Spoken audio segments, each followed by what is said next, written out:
My grandson offered to set up my online banking.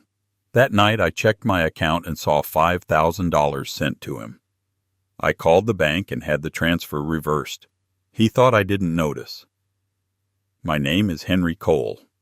I am 72 years old, a widower, a carpenter by habit, and a grandfather by choice. I fix things that should last. I have a daughter who still checks my hands for splinters, and a grandson who is learning what doors certain words open and which ones slam shut.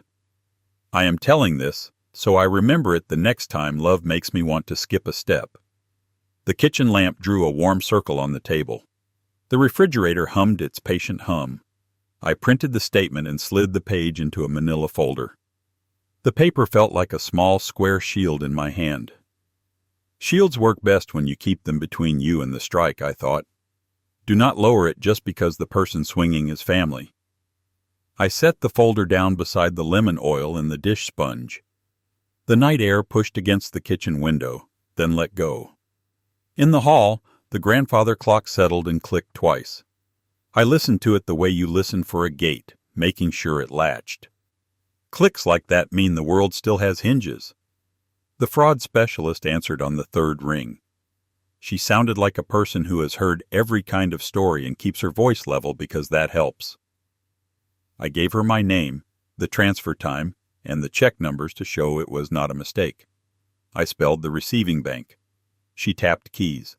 I heard the calm, quick skitter of competent fingers. Good, I thought. Let the competence be hers, so my temper does not try to be. She read the timeline. During helping with setup, a new recovery number was added. Paper statements were turned off. Someone tried to change the email to a different address. Later, a caller said he was my caretaker and asked to raise my limits so I would not need to come to the branch. He missed 2 security questions and hung up. She said it all like she was reading weather. Weather does not apologize for rain, I told myself. It just tells you if a roof leaks. Reverse the transfer, I said. Lock the profile. Add a note that I am protecting myself from family pressure. Say it plain. Do not dress it up. The truth carries itself. She did not change her tone.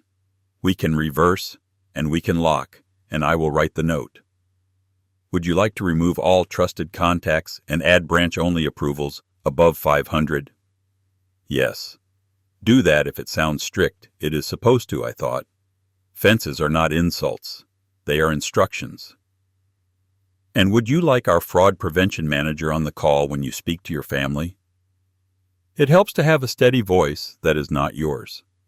Yes, I said. Invite her. Let the facts come from a neutral mouth. My family love should not have to play court reporter. I hung up and set the phone on the table. The lamp's circle looked smaller for a second, and then it did not. I took the little bottle of lemon oil and ran a cloth across the wood, slow, like a person fixing a hair on a wound that is already closed. Breathe through your hands, I told myself. If your hands know their work, your voice can stay steady. I opened the fridge to see what a man is supposed to eat at this hour. Leftover pot roast, 2 apples, a jar of mustard. I closed the door and leaned my forehead against the cool, dotted interior. When my wife had headaches, she pressed her head to the fridge like that.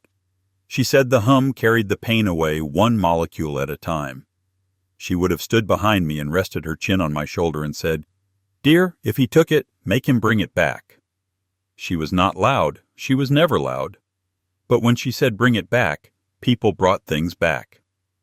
Bring it back does not need volume, I thought. It needs spine. I took down the notepad by the phone and wrote 3 words in block letters. Calm, clear, finish. Do not win the first 5 minutes and lose the next 5 months. Then I dialed my daughter. Dinner Monday at 6, I said. Pot roast. Bring Mason. He can show me bill pay again. She sounded worried and trying to sound not. Dad, is everything okay? Come at 6, I said. We will be fine. Say less, I told myself. Let the plan do the talking. I slept in the chair by the window, with the folder close enough to touch if I needed to. Twice my eyes opened because the wind pushed at the glass again. and twice I smiled because the house held. Houses hold if they are built right. You do not apologize for bolts and beams that do their job. You thank them by checking them. In the morning, I put on a clean shirt and walked to the branch. I like the walk. There is a fig tree on the corner that always has one fruit you can smell before you see it. The bank manager has a straight back and kind eyes. She brought me into her office and shut the door. She printed a short page, slid it across, and read it back to me. Extra checks on withdrawals. No changes by phone. No outside devices. She asked me to speak a short phrase 3 times to set a voice print. It felt silly to say, "This is me," to a computer, but I did. She stamped the page at the bottom. The stamp sounded like a small gavel. I like a sound that means done. Done is a sound you earn. "You're doing the right thing," she said. "It is not about trust. It is about procedure and peace." I nodded. And memory. Procedure is a gift to your future self when your present self is tired, I thought. It keeps your tiredness from writing checks. "I understand," she said. On the way home, I stopped at the safe deposit box. The metal drawer slid out with that familiar grainy scrape. I keep my wife's wedding band in a napkin because she liked cotton, not velvet. It was warm from memory, not the room. The passbook for her memorial fund lay beside it. That passbook is old and soft. The black ink has bled a little into the paper fibers, the way time does. That money sends 2 students to college each year. It is slow money, clean money, money with a purpose. I touched it with 2 fingers and said, "It honors you." Not him. The drawer went back in without a sound. Not every hand earns the right to touch a legacy, I thought. Some hands have to work at the door first. At noon on Monday, I met my lawyer. We updated my will. Simple. 2 witnesses, 1 notary, a change that says my grandson gets no cash from me until he admits what he did and holds a real job for a year. The college fund stays. We left it in clear words and signed them. The notary pressed the seal and the paper took the round bruise the way an orange takes a thumbprint. I put a copy in an envelope for my attorney, 1 for my executor, and 1 for the fireproof box at home.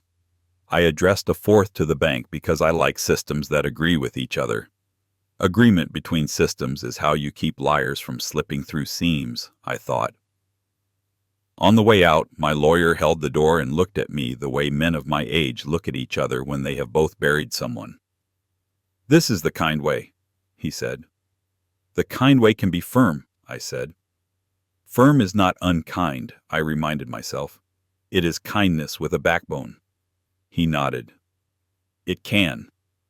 I stopped at the grocery for carrots and onions and potatoes.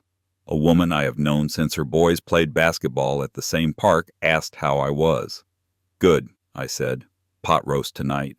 She told me to put a splash of coffee in the pot to deepen the gravy. I did not know that trick.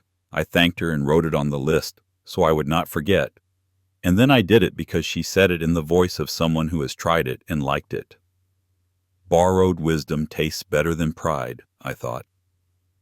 At home, I peeled and chopped and browned until the kitchen smelled like it was supposed to smell. I set the table with clean plates and handled the one with the small chip so Mason would not sit in front of it. That is my job, to notice the chip and to keep a boy from cutting his lip on it. Protection in small things teaches people to accept protection in big things, I told myself. I arranged chairs and tried the speaker function on my phone. It worked. I wrote "Stay calm" at the top of my legal pad and underlined it once. Underlines are promises to yourself. I took the folder out and set it on the table. I could feel my wife's presence the way you feel light shift when a cloud moves. Sometimes loss is a wall. Sometimes it is a door. You decide which. Tonight it needed to be a door, I thought. Let her steadiness walk through. They came on time. My daughter kissed my cheek, and then looked in my eyes the way she did when she was 8, and had broken the window with a softball and was brave enough to admit it. Mason's shoes were new. The shoes told me more than his face did. He was smiling the way a person smiles when he wants to get to the part where he is forgiven and can forget the middle. He wanted a shortcut through the mess, I thought. Not tonight. "Granddad," he said, bright, "I cleaned up your payees." "You'll thank me later." There it was, the performance voice. I pointed to the chair. "Sit," I said. "Before we start, 2 people are joining us." I pressed the button.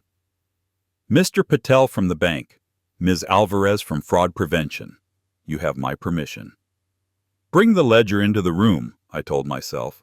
Let paper do some of the speaking. Patel was polite and exact. He read the date and the time and the device name and the account digits that matched Mason's. He said the memo line was tuition.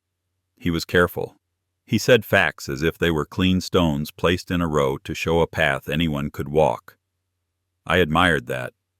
Stones do not care who trips on them, I thought. They just stay true. Alvarez read from her notes. Caller identified himself as caretaker. Asked to lift limits so Grandpa doesn't need the branch. Failed 2 questions. Disconnected. Because of this pattern, your profile is locked.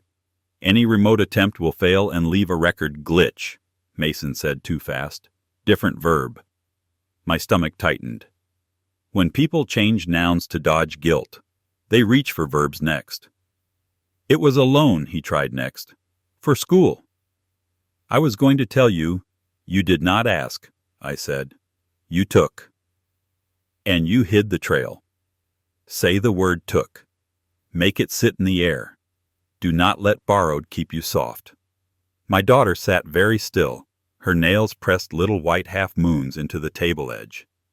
Did you call yourself his caretaker? She asked. It was just a word, he said. Words are doors, I said. You tried one that is not yours. I let the word not hang there so he could feel its weight. Not as a hinge. He leaned back in the chair and let his mouth go into the shape a boy wears when he thinks pouting still works. He is 19. It works on some people. He tested it on me.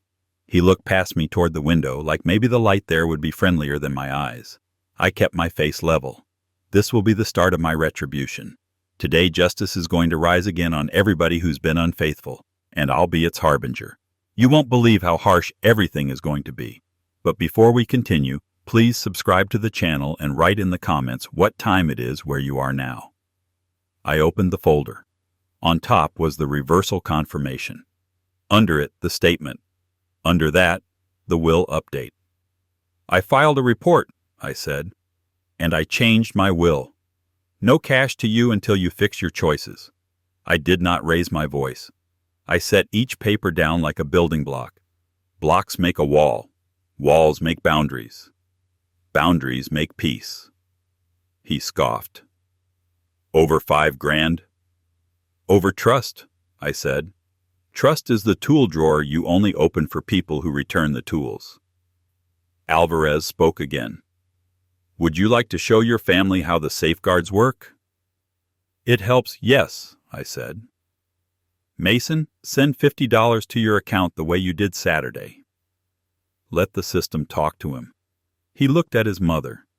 She did not rescue him. He tapped his screen. We waited. His phone buzzed in his palm.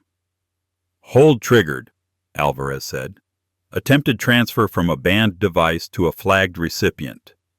Funds cannot leave this account. The record of this attempt is saved.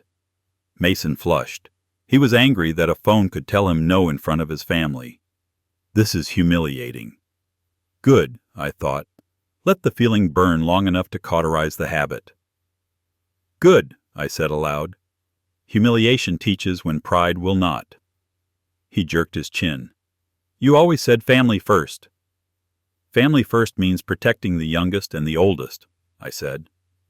I will not let you practice on me and graduate to someone who cannot fight back. If he needs a ladder out of this, he will build it himself, rung by rung. My daughter's eyes filled, then cleared. She looked from me to him. "We are not doing this, Mason," she said, "but not to me, to him." She found her post and took it. Good. I slid the legal pad to him. "You will handwrite your admission tonight, what you did and why. You will sign it. You will take a financial basics class at the community center and volunteer at the hospice where your grandmother died. Bring proof. Work a verifiable job for 1 year. Pay back the $5,000 to her scholarship fund at the high school. Then we can talk about trust." I heard my own voice and felt the old urge to soften it. I kept it where it needed to be. Mercy after truth, not before. Patel's voice softened. "We also set up a read-only portal for the scholarship. Mason can see tuition is covered. He cannot touch your money." My daughter nodded without looking at her son. "I will take him to the branch tomorrow," she said. "We will start there." I saw her jaw set, the same line she used when she taught him to tie his shoes and refused to do the knot for him. Mason tried a laugh that ended too soon. "Am I still in your will?" "You are in the college fund," I said. "You will not touch my accounts." "You are not cut off from hope," I thought. "You are cut off from the shortcut." He stared at me like a person trying to open a locked door by looking at it. "You could have called me first." "I called the bank," I said. "That is the order you chose." "You started with the taking. I am starting with the fixing." He wrote. The refrigerator hummed. The house settled. My wife's chair by the bay window held light and nothing else.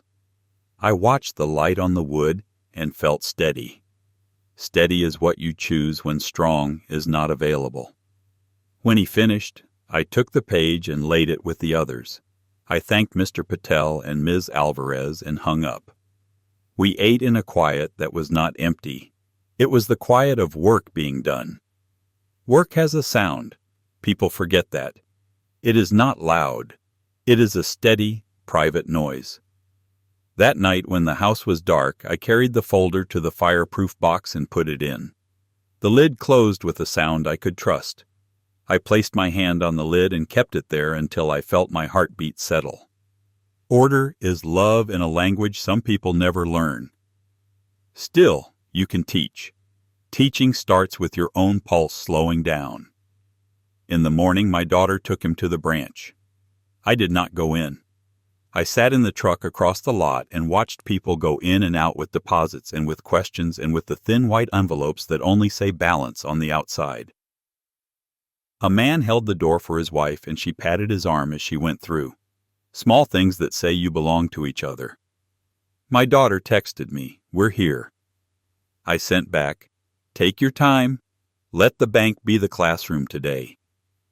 They were not long. She came out first and took a breath the way a runner does when he has found his stride. Mason came out looking at his shoes.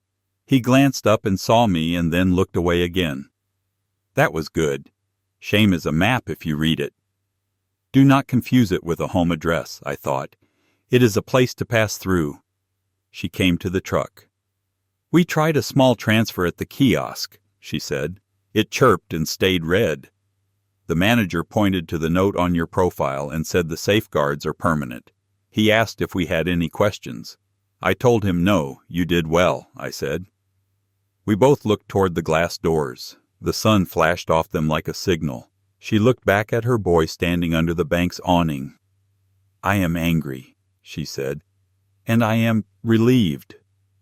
"Is that terrible?" "No," I said. Relief is allowed when something stops getting worse. Relief is the body's way of saying thank you to a boundary. We went to the diner. She had coffee and toast. I had oatmeal with raisins because I do not need adventure at 9 in the morning. She blew on her coffee and stared through it as if the steam held a message. "I raised him," she said, as if building something means you can still tell it what to do once it is walking around making choices. "Where did I lose him?" "You did not lose him," I said. "He stepped off the path to see if anyone would pull him back or put up a fence." Boys test fences. Men maintain them. She nodded slowly. "We are putting up a fence." "We are." At the community center that afternoon, the bulletin board had flyers with dates and bright colors meant to make people feel brave enough to try new things. Tax help, yoga for seniors, resume writing, basic budgeting, hospice volunteer training. The woman at the desk knew my wife by name. "She used to bring cookies for the night class," she said. She remembered the tin. It had a dent on the lid from where it fell once in the church parking lot, and my wife had laughed and said, "Now it is ours forever." I felt the dent in my memory like a thumb can find a mark in wood without looking. Mason stood behind me with his hands in his hoodie pockets, as if pockets were walls. I filled out the form for the class and slid it back. "He'll be at the next session," I said. This is not a punishment, I reminded myself. It is a tool, the kind that takes two hands. The woman nodded. "We will see him there. We start with simple things. Where the money goes. How to keep it in a place you can see good," I said. "He needs to see." Seeing precedes owning. Owning precedes honoring. We drove by the hospice. It sits on a small hill where the wind is not trapped by other buildings. The volunteer coordinator wore a blue sweater and clean shoes and looked at people directly. She shook Mason's hand and told him he would start with linens and water pitchers. She said people get thirsty when they are held by pain because water is the one thing the body still asks for and understands. Mason nodded. He did not make a joke. That was progress. Pain can teach where a lecture will not. Let his hands learn what his mouth does not know yet, I thought. At home I paid the gas bill and put the receipt in the drawer where it belongs. I opened the cabinet and touched the cedar box I am building. I do not rush cedar. It likes to tell you which way it wants to be cut. The lid was close but not right. I took out the hand plane and sent a whisper of wood to the floor and set the lid again. It sat true. I let my palm rest on it and felt the heat that appears when two things fit. Fit is its own kind of comfort. You do not argue with it. 2 weeks later, we met the high school principal. Her office had pictures of seniors grinning with caps tilted, and parents who had never smiled that hard before in their lives. She read the letter I brought that says every dollar given in my wife's name should carry 2 signatures, mine and the principal's, and a simple report at the end of the year. "Of course," she said. "We already track it, but this is better. Clearer." She clicked her pen and wrote the note into a book. I like people who keep books with lines. Lines keep grief from spilling, I thought. Mason slid an envelope across the desk without looking up. "First repayment," he said. The principal took it and thanked him the way you thank someone who has taken a step they had to be pushed into, but took it all the same. He was learning that steps taken count more than speeches promised. In the hall, the trophy case held old dust and new light. My wife once polished that glass for an hour during a cleanup day, and the glass looked like it had been drinking water afterward. She never said much about the girls she helped with applications, but every time a thank you note came, she put it in the cedar box she wanted me to make. The one I am finishing now. The box is not just for paper, I thought. It is for proof. At night, I read my grandson's letter again. He had written it at my table. He wrote slowly. He crossed out thank you and replaced it with I apologize. He crossed out borrowed and replaced it with took. I put the letter in the folder with the others. Words are doors. He was learning which ones lead to rooms and which ones lead to holes. When he chose I apologize, I felt something unclench in my chest, small as a knot letting go. The phone buzzed a day after the principal meeting. The bank sent a note. Attempted login from a banned device. Hold placed. Recorded. I looked at the timestamp. It was 1:12 a.m. The hour when people make bad choices because the house is quiet and no one is watching. But they are wrong. Someone is always watching. If not a person, a record. If not a record, their own memory later. I thought of all the dumb things I had almost done when the night was whispering yes and the morning was waiting with no. I set the phone down and let the system work. I did not call him. I did not need to. Consequence was doing that job for me. On a Wednesday, my daughter called from the grocery parking lot. She cried without sound for a minute, and then the words came. "He called his friend and bragged that he could move your money," she said. "He did not know your note was there. I heard the call later. I told him I would take his phone if he used it to hurt people." "You are doing well," I said. "Keep loving him with a spine. Spines do not shout. They just hold." She sniffed. "He says you are cruel." "I am careful," I said. "That is different." Careful is love plus a lock. Mason started the community class.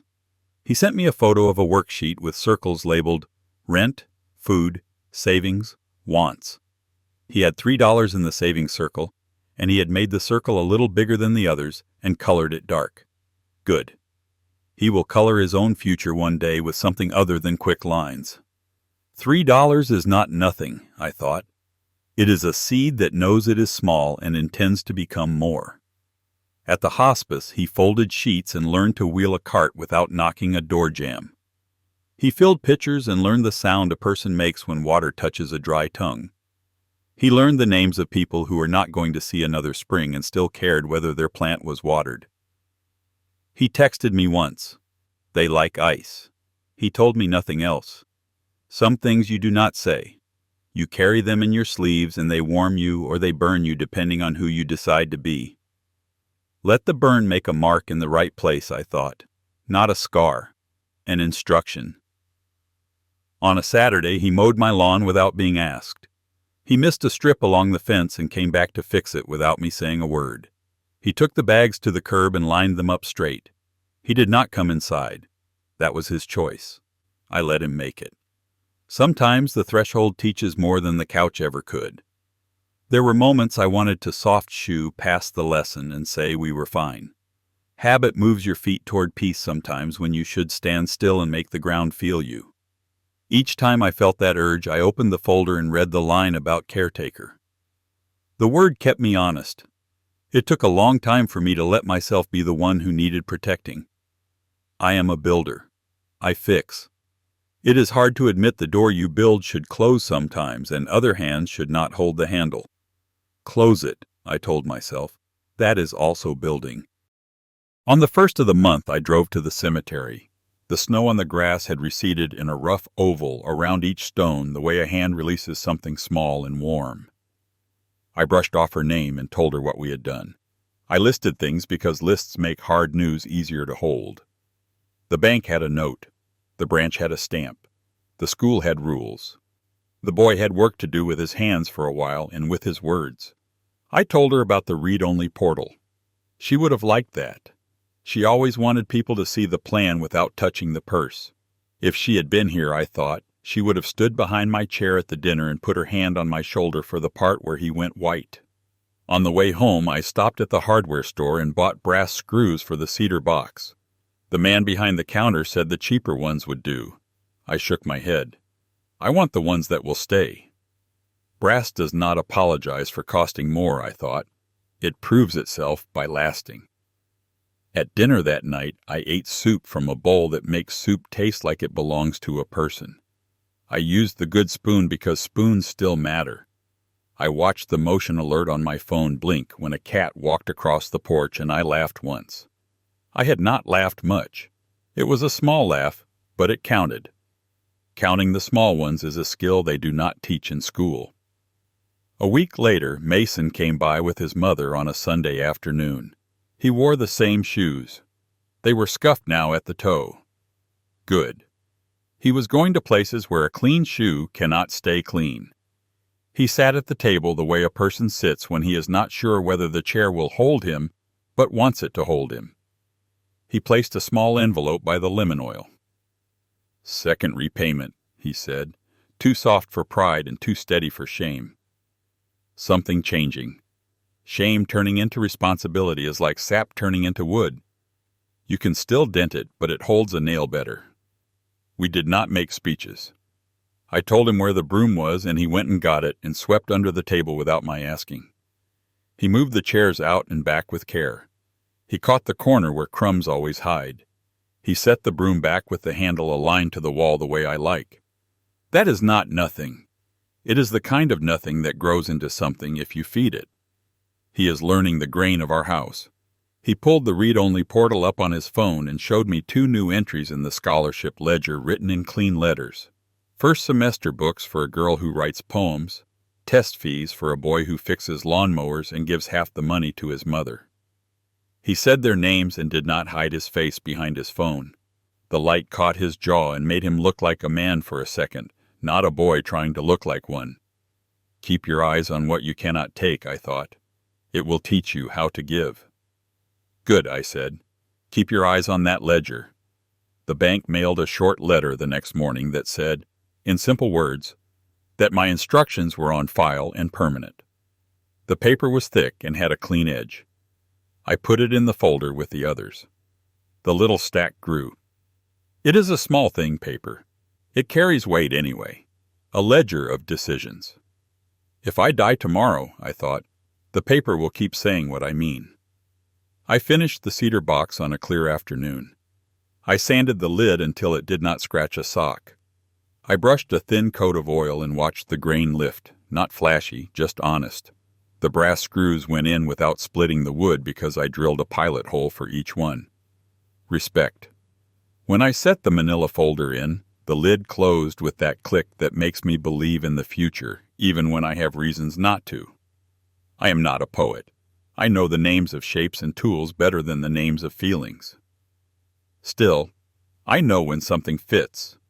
Fit is a feeling with edges. Mason asked me to sit in the back row the night he spoke at the community center about what he had learned in the class. He did not look at me when he said the hard parts. He looked at the door, and then he looked down at his hands. I thought I could be clever, he said. Clever is not the same as honest. He named the word caretaker and let it land in the room. People felt it. He finished, and he did not rush off the stage. He stood still and let the clapping come and did not make a joke. Standing still is its own lesson. Let the praise hit you without squirming. Let the silence after it be quiet, not empty. He still made small mistakes. He was late to the hospice once because his friend's car would not start.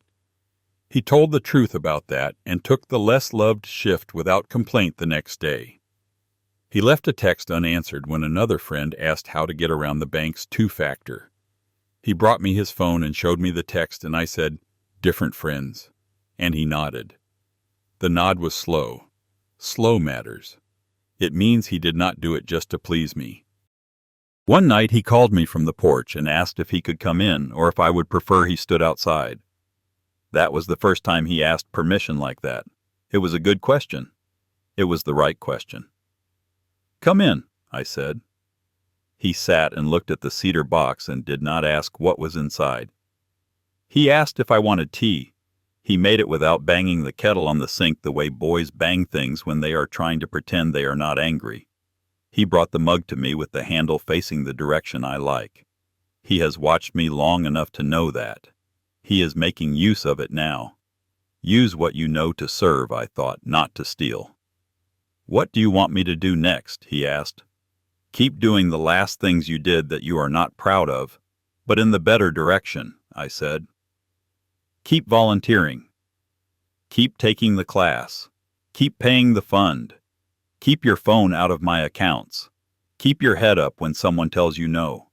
Keep your hands open when someone needs help. The basics, repeated, becomes a life. A life is not built in the interesting moments, I thought. It is built in the repeated ones." He nodded. He put both palms flat on the table like a person bracing themselves for a wave, and then realized the wave had already gone by and he had not fallen. That realization is a kind of strength you do not see in the mirror. Weeks gathered. Spring moved into the trees like breath returning to a chest. The hospice coordinator told my daughter that Mason had a way with the men who did not talk much. He answered silence with steady tasks. Fresh water, tight corners on a sheet, the soft knock that says I do not own this room. He learned to roll a towel and place it beneath a wrist to ease numbness. He learned to wipe a tray without clatter. Not heroic things, real things. Real is better than impressive, I thought. Impressive burns fast. At the high school, the principal sent a copy of the first semester report for my wife's fund. It listed 4 names, 4 small stories. Mason had highlighted one line: attending first choice state college, work study accepted. He had drawn a careful box around it. I saw his carefulness, and I let myself be grateful without getting sloppy about it. Gratitude is not a promise. It is a witness. There was one more test I needed him to pass, and I decided it would be simple. I called him on a Thursday and said, I locked myself out of my online banking. Come show me how to reset. I did not lock myself out. Patel had made me a practice profile with fake money for this purpose. In front of me, Mason sat down and said, Granddad, before we start, we can do this in the branch tomorrow instead. It is better he had learned the right door. I closed the practice profile and nodded. Tomorrow. I let myself breathe. He chose the hallway with cameras, not the shortcut with shadows. We went to the branch. Patel greeted us and smiled in that small way people smile when they are glad to see you, but do not want to make you feel like a spectacle. He showed Mason how to set alerts on his own account: low balance, unusual transaction, logins from a new device. He looked at my grandson and said, These tools make you stronger when you use them on yourself. Mason said, Yes, sir, in a voice that was not a performance. A yes that is not a costume is a good sound. At home that evening, I took the folder out and added a page I had been waiting to add. It was another change to my will. I did not put cash back into his column. I put a line under the scholarship. If the fund exceeds a certain amount, the interest can hire a part-time coordinator, someone to read essays, someone to help kids file their forms on time. The first choice for that coordinator, if qualified, will be Mason. Not because he deserves a reward for doing the minimum, but because he is learning to be the kind of person who shows up. If he stops showing up, the line triggers an automatic reposting for someone else. I like systems that hold even when the wind picks up. Write it tight so no one has to guess what I mean after I'm gone. When my daughter came over Sunday, she saw me sanding a scrap of cedar on the back step. You have splinters, she said, reaching to check my hands like she used to when she was small and thought a check could cure anything. I told her the splinters were part of the deal. So is forgiveness, she said. I did not answer that. I do not say big words out loud until they are true, and forgiveness is too large for a quick remark. It is not a magic word. It is a contract you enforce with yourself. Mason arrived late that day because he had stayed after at the hospice to sit with a husband who did not want to leave the room even to get coffee. He stood in the doorway and told me about the husband's shoes. The way the laces were always untied, but the man never tripped because he walked soft. Details a boy does not see unless he is learning to look. He handed me a receipt. Third repayment, he said. He did not place the envelope by the lemon oil this time. He put it by the cedar box and looked at me to see if I would move it. I did not. He moved it himself to the folder, then put the folder back. He is learning where things go. Place is a lesson. A month later, the community center held a small ceremony for the budgeting class. They gave the students certificates printed on decent paper and stapled the attendance sheets behind them. Mason shook the instructor's hand and looked him in the eye. It is a small thing. Those are the things I watch now. Afterward, he asked if he could say a few words to the next group. The instructor nodded. Mason talked for 3 minutes about the difference between clever and honest. He used the word caretaker once and let it sit like a lesson without turning it into a speech.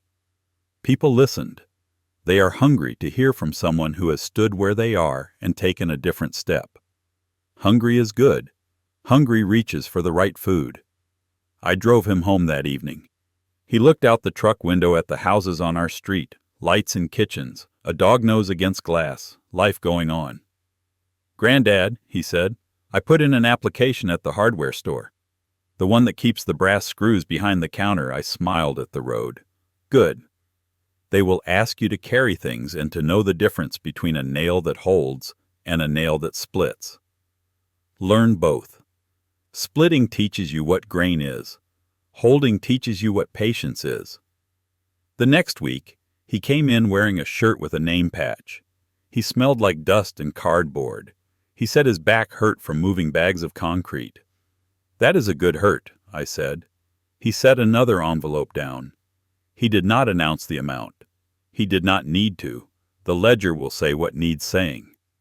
Announcements are for people who have not built anything yet. There are days I still wake up angry. I open the fridge and press my head to the cool inside the way my wife used to, and I tell the hum to carry it away one molecule at a time. Sometimes it does. Sometimes it just hums. On those days I open the folder and I read the steps we took like stepping stones across a creek. Reverse, lock, note, will, class, hospice, repayment. And I add one more stone, the day he chose a different friend. Stones do not float, I thought. You learn to step on what will hold. Because that happened too. A boy he knew sent him a link to an app that promises to streamline transfers by bundling them from multiple accounts. That is theft by another word. Mason brought me the phone and asked if I wanted to see the message. I said no. I said, delete it and block the sender.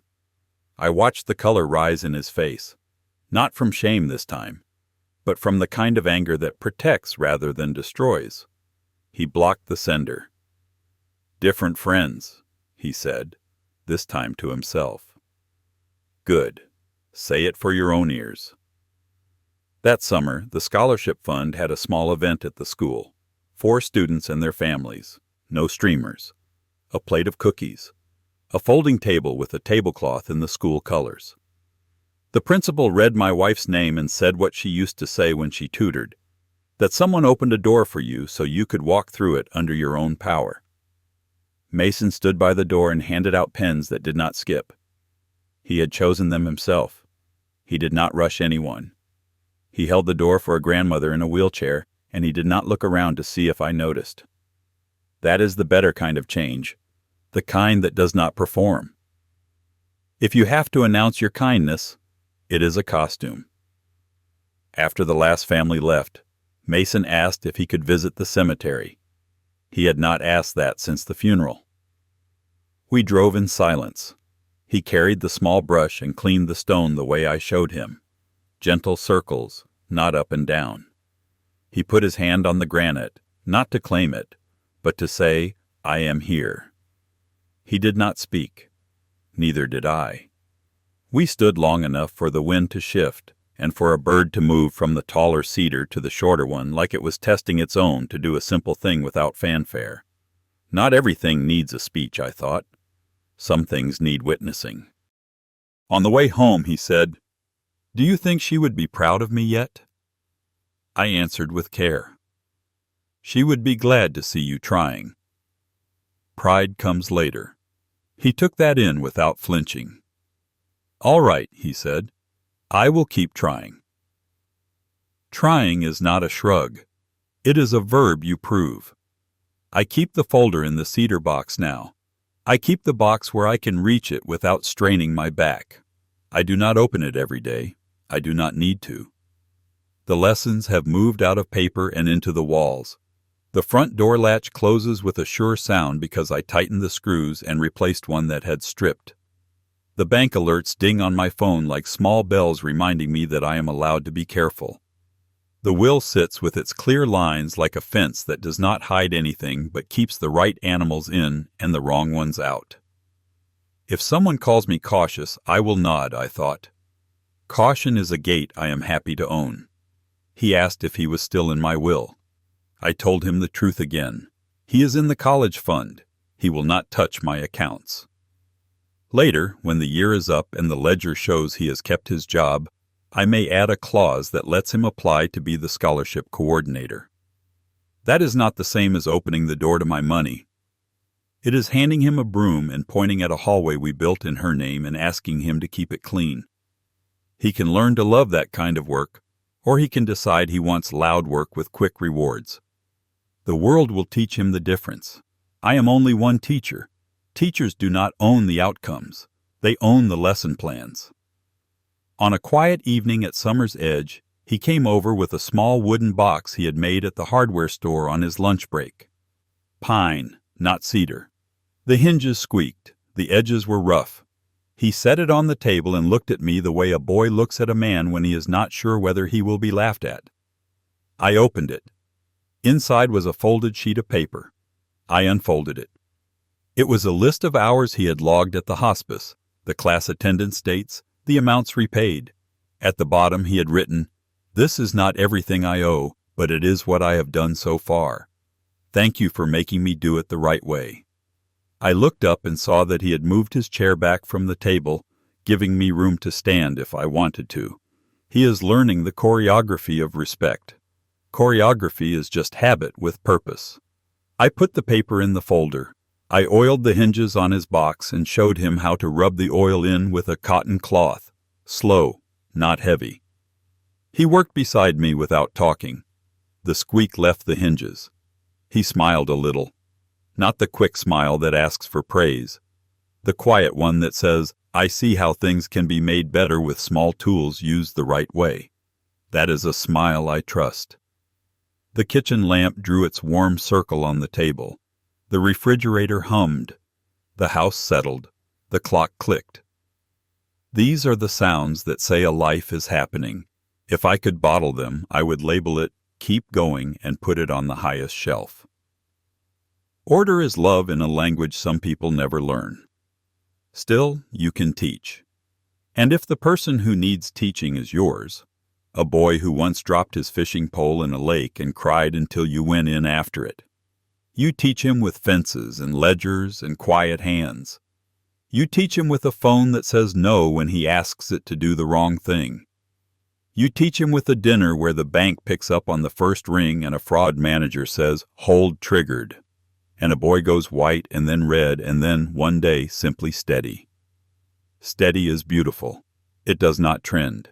It lasts. He will ask me again, someday, for forgiveness in another shape. I will give him some of it because I am still here and because a grandson should be allowed to use the door if he knocks. The rest he will have to earn because that is how a house stands. Nails and words, screws and vows. You do not build with hopes, you build with choices. You check the latches, you listen for the click, and when you hear it, you let the sound be enough for that day. The little square shield stayed on the table. It is permanent. And now, so are the rules that protect it. What matters more in a family that wants to last, soft hearts or hard procedures? Share your thoughts in the comment section. My grandpa's words really happened. I believe him. If you want more true tales stories like this, hit subscribe.